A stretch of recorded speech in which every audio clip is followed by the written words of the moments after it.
morning guys and welcome to the train.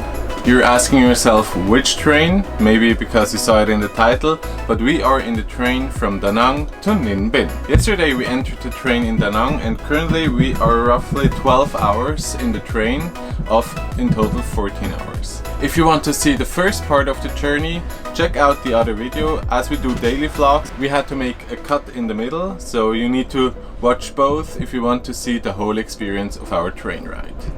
But now we are heading to Ninh Binh, and as soon as we arrive we will give you feedback and all our experiences, what was really good, what wasn't that good, and yeah, the whole bunch of information you need if you want to do this travel with the train from Da Nang to Ninh Binh.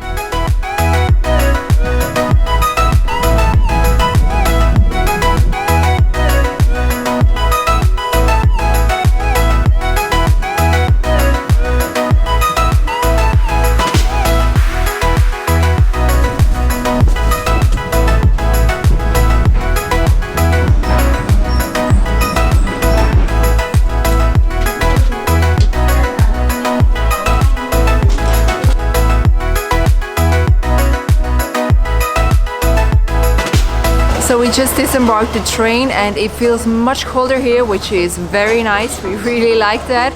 And yeah, it's also very foggy and it rains a little bit, so hopefully the weather will get better in the next few days.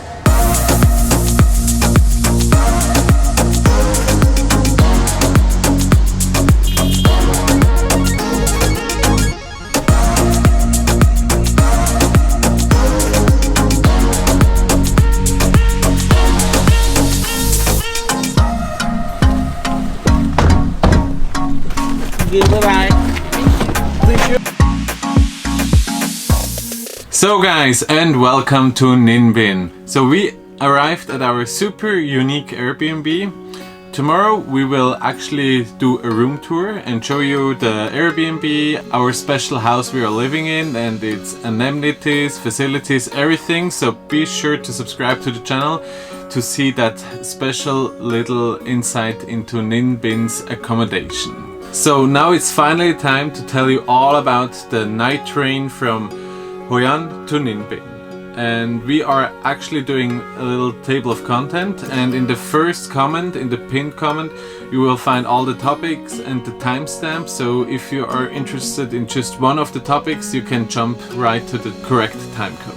So let's talk about the booking process, which was actually very easy. We just went on the homepage 12go.asia and put in our start and end destination, which was Da Nang to Ninh Binh, and then it showed us all the different connections. And then we just had to choose, and every ride was actually very affordable. So we only paid roughly 32 USD per person for a 14-hour train ride, which is fantastic. And by the way, this was first class. So really affordable. So embarking on the train was really simple, everything was straightforward. The wagon have their numbers on them, so you will find your carriage really easy. And when we entered the train, they even put some hand sanitizer on us so that we are really clean and ready for a good train ride. Our cabin, which was in the first class, was perfect. We had a cabin all to ourselves, which was amazing. We had a lot of storage, so we could actually choose whether we want to sleep at the upper or at the lower bunk, which was amazing.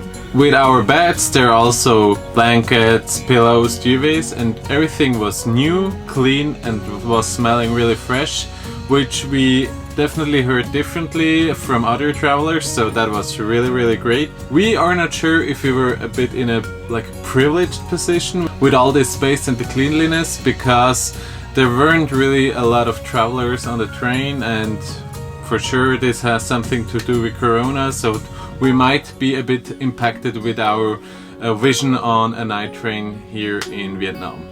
Apart from the cabin, we of course also used the toilet and the sinks, and they were also very clean and they had a Western standard, so this was perfect.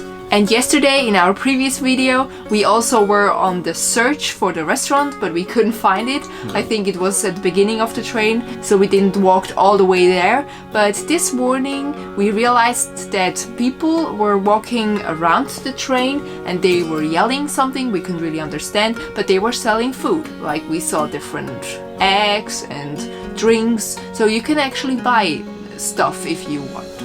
Yeah. But if you're a bit picky about food, be sure to go prepared on such a long ride, because you never really know what you'll get on a train like this. So to be honest, I was quite afraid of such a long train ride and also sleeping on the train, because normally my sleep isn't that tight on such a long drive, and in the train it's loud, it's shaky, so I'm a light sleeper, and also I'm quite tall. I'm 1 meter and 90 centimeters, and normally I don't fit into the beds. And this one I didn't fit completely the way I'd like to, but overall it was quite good.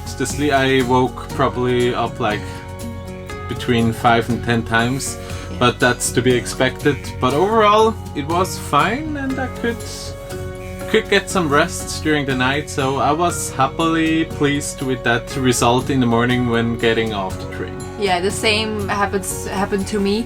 I also woke up, also 5 times or 6 times during the night, but I could sleep through very well actually, so I was very happy about that. So guys, our final opinion. So in general speaking, it was much better than expected. Definitely, yes. Everything was clean, it was smelling good, we had loads of space, but as I already told you before, we believe it is a bit impacted by Corona, because there were so little travelers on the road with us. Yeah, sure. And I'm not sure if the toilet would have smelled that good in the morning after 10 hours or 12 hours of driving. Definitely not. So yeah. Take it maybe with a pinch of salt if you are traveling when Corona is history, and hope that happens really soon.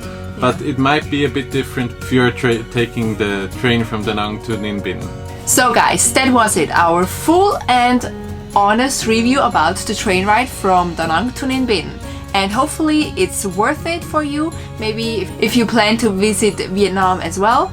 And as we already mentioned, tomorrow we will do a full room tour of this amazing Airbnb, so subscribe to the channel to see more of that. Yes, and it would be great if you give us a like for that video, and maybe if you have a question, leave us a comment. We're happily to reply them and answer all the questions you have. Definitely. And yeah, see you in the next one. Bye!